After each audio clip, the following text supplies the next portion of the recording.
running. I wasn't just talking about me and my family, though. I don't know why I changed the accent all of a sudden. He says, eventually. You enjoy hurting Hermione more than me, I can tell. When you came to get information from me, you let the bloody Bellatrix do all the dirty work. You only ever hurt me to get to Hermione. I can only imagine what you've done to her when you've been alone together. And you've got no real reason for it. You only do it because she's Muggleborn. Her being Muggleborn only removes any moral dilemma from the situation I present. Lucius says coldly. I have tortured. I have tortured her only because it is my duty. You are my prisoner. I would show you the same treatment. Let me assure you. I want to scream, to rail at that bastard's lying face, but I don't. What's the point in hurting Ron? The truth. What's really going on? Please don't presume to know anything about me, boy. Lucius goes on. Or about her, for that matter. What the hell is that supposed to mean? What the bloody hell are you talking about? Ron asked incredulously. She's my friend, and she's my prisoner, Lucius drawled, meaning that I've seen sides of her personality that you would never dream of showing you. I'm here, you know, I flare suddenly. There's a short pause. And who knows that any better than I do? And who knows that better? It doesn't make any sense. He's just like, I know you, me and you forever. Oh, Lucius, such a creeper. And who knows that better than I do? Lucius mutters venomously. Damn. But I'd do anything to be rid of you, once and for all. Those words sting much more than I'd care to admit. I don't know why, it's just... The door clicks open and suddenly Bellatrix bursts into the room, closely followed by Dolohov. They're both laughing, smiling. Smiling, laughing almost. Lucius, you'll never guess what happened. Bellatrix says breathlessly. Lucius just raises an eyebrow at her. I don't have time for guessing games. What's going on? They've agreed! Oh my god, it's not fucking... Now there's 5 people in one room! I'm dying over here! They've agreed, Lucius! It's just gonna get silly now. Dolohov says as he turns to lock the door behind him. They've agreed to do whatever we want, whenever we want, and they've patiently awaited our orders. All they ask in return is they don't hurt a little boy. Little boy. I don't know how to say it. I don't know how to not talk in an English accent. That was a bit crazy. Bellatrix lets out a shout of triumph and laughter. Ah ha ha! I love that chick's laugh. I can't do it, but I love it. As Lucius turns, smirking to Ron. Well. He draws horribly, his voice laden with malice. Did you hear that, boy? Your parents have agreed to serve the Dark Lord. What do you think about that? That was not an English accent. Whatever. Ignoring accents now. It's like, no, I can't do that. That would be horrible. It's like the ground's disappeared under me. I can't even comprehend the shock. Ron's face goes white, so white that he looks like he's lost all of his blood. But they wouldn't. They would never. He sputters. That was gross. But they have!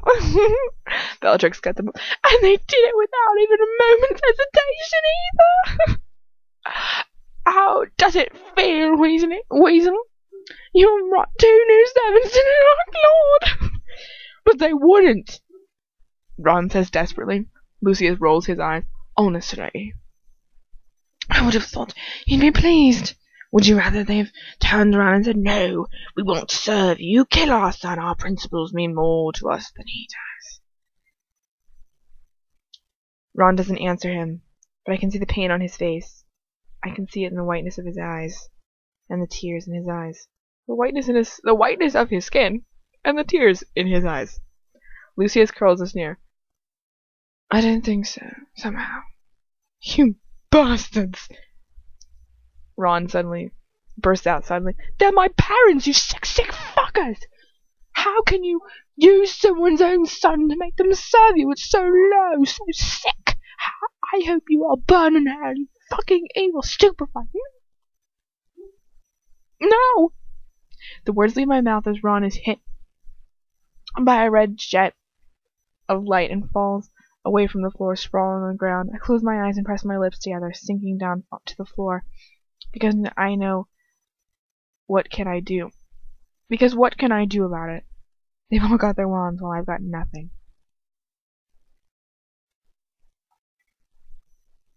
Thank you, Antoine. I thought for a moment we might have to put up with another one of those tedious runs. I keep my eyes closed, trying to ignore Lucius's words. Take him back to his room. I don't bother bringing him round. Just leave some food for him when he eventually wakes up. I open my eyes to see Dolohov open the door, point his wand at Ron, who raises on into the air like some kind of lifeless puppet. He floats out of the room in front of Dolohov, who closes the door behind him. You bastards! I hiss from the floor, shaken by the depths of my hatred. What has he ever done to deserve that? My throat closes up. I open my mouth and try to push some sound out, but I can't. No matter how hard I can't breathe. I can breathe, but I can't speak. Bellatrix points her wand at me. I don't have time to listen to your tantrums, my blood. I'm just gonna be really silly now. She hisses, the boy hasn't been harmed. I'm losing it. Whew. Need to... Oh, did you guys hear that crack? That was hardcore. The boy hasn't been harmed. He's just being kept out of the way for the time being. I would have thought he'd be pleased. He opens his mouth. I open my mouth automatically. But my indignant response comes to nothing because I can't voice it. And so all I can do. So I do all I can in defiance of them. I glare at them. Bellatrix turns, smiling to Lucius. It's a pleasant change when she eventually keeps her mouth shut, don't you agree? Oh, Bella, who knows it better than I? He says, shooting me a sideways glance from lowered eyelids. She winds her head, her arms around his neck. Sorry. Okay, this will be last second. She winds her arms around his neck, pulling him close to her. He smiles down at her before she plants a kiss on his lips. My mouth falls open and my stomach flips as he stretches his hands around her waist, pulling her closer to him. I want to gag. Isn't he married to her sister, for crying out loud? But then, after everything he's done to me, I shouldn't be surprised that he's not above sleeping with his sister-in-law. But why is she doing this in front of me? Wouldn't she want to keep it private? That she's sleeping with her own sister's husband? She answers my unasked question when she opens her eyes, looking at me out of the corner of her eye as she kisses him. For some reason, this is for my benefit. Christ knows why. He pulls away from her first, keeping hold of her waist as he rests her hand on his cheek. You should go to the Dark Lord and tell him the good news, he murmurs to her, his voice so low that I have to strain to hear him. Why don't you come with me? She says. She asks, running her finger around the front of his robes. We could tell him together. He would reward us handsomely, I am sure. No. He pulls away from her, plucking her hand away from his chest. I'm afraid not, Bella. I've got business to deal with here. He looks at me poignantly, and she turns her head to give me such a horrible look that actually turns me cold. Well, that won't take more than 5 minutes, surely, she says.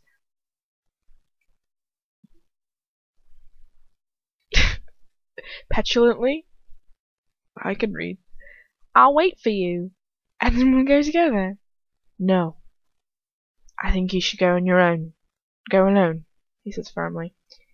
It might help you to reintegrate yourself with him if you deliver this news to him. After all, he has only been pleased with you since the business of the Department of Mysteries. Department of Mysteries. He hasn't been happy with you either, she says indignantly. No, he hasn't, he says quite calmly. But my work with the Mudblood has gotten me back into his good books. His good book, I think. Well, I don't see why you need to stay with her now. You were with her all of yesterday. I could almost laugh. Is she jealous of me? Oh, for God's sake. And I'm sorry for it, he drawls, narrowing his eyes at her. But I'm afraid that there's no getting around the issue. The Dark Lord has ordered me to punish her for her part in the whole Caro episode, and I can't afford to disobey him. You know that. Oh, you bastard. If I could speak, I swear I'd tell you the truth about what's really going on. And anyways, he goes on. It was you who dealt with the Weasleys. I had no part in it. He tucks a finger under her chin and raises her sulky face to look up at him. You should go alone, Bella, he says coaxingly. I would not wish to take any credit or reward for something you have done. She seems to be taken in by his self-serving lies. She smiles at him placently before planting one final light kiss on his lips. See you later, then. She turns away from him, throwing me another evil glare before she leaves the room, closing the door behind her. Lucius flicks his wand after her, and the door clicks as it locks itself. So, he leans against the wall, a tiny smile on his face. Here we are again, Mudblood. Just you and me once more. I stare at him, hating him. Oh, forgive me, he grins as he raises his wand. I quite forgot about your momentary indisposition. It doesn't make any sense. Fine incantatum. It's like my throat has come unstuck. What the hell do you want from me now? I hiss. Well, it does not sound like a hiss. As I get to my feet. Why didn't you just go with her? I don't want you here. He breathes. He breathes a small, incredulous smile. Now. I want to speak with you. There's no need to be touchy. Touchy is being a little bit on the moody side. Touchy does not even come close to the range of hatred I feel towards him. Touchy? He chuckles. Calm down. My dear emotional young lady. And no, I won't calm down, I yell. Just go away. Catch Bellatrix up and go with her. Just leave me alone. I turn away from him and lean against a wall, pressing my forehead into the cold stone. No, he says after a while. No, I think I'd rather stay here. Bella can be so repetitive.